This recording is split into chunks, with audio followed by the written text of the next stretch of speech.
Ni muthenya ungi kiharo-ini kia Eldoret Golf Club.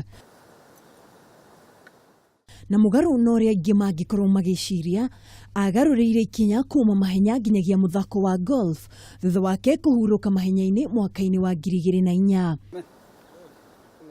Moses Tanui ni ritwa ri ngumo ta ndegwa ndui thiini ya mahenya ariwe mutengeri wa mbere gutengera half marathon rungu rwa ithaa rimwe na hihi ingi makimuririkana mahenya-ini ma thi bururi-ini wa Jerumani mwaka-ini wa 1993 riria maikaniri moko na mutengeri Gabriel Selassie kuma bururi wa Ethiopia thutha wake kumukinyanga na kumuruta kiratu giake.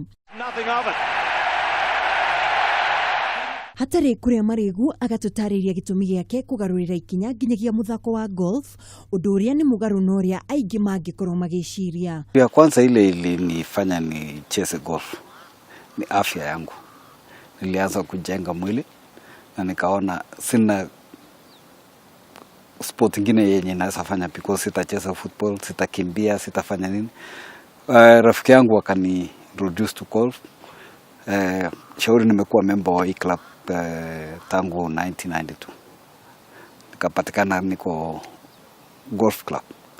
Ndio nikaanza golf na ikakuwa sport yangu ya kunichunga mwili. Muthako wa golf oikaine ta muthako wa andu mehotete undu uria ukoragwo uri muhinga munene kuri andu aingi na gukiri uguo Tanui ni oritie thirikari gutigirira ni yathondeka iharo nyingi cia muingi niguo kuhe mbeũ njithi aria mangienda guthaka muthako uyu kanya.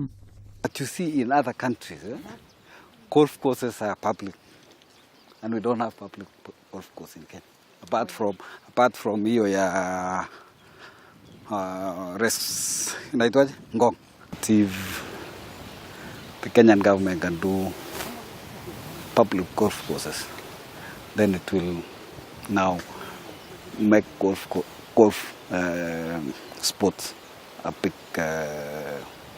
big sport in this country.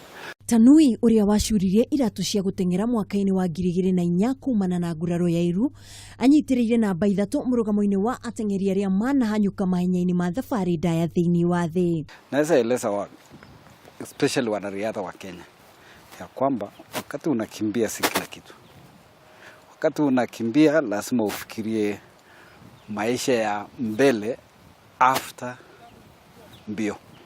Because unakuta wakimbiaji wengi wanakimbia wakimaliza, pengine wengi wao wanaenda kunywa pombe, pengine wengi wao wanafanya biashara, lakini kitu ya kwanza ni maisha yako. Hata kama unafanya biashara, ujue maisha ni kitu ya maana. Tafuta ile kitu utafanya, ile umekuwa associated. Kama si mbio, utafute sport nyingine yenye unaweza kucheza kama mimi. Ngiribotera Kameme TV haro-ini ritwa riakwa ni Mwihaki wa Ndogo.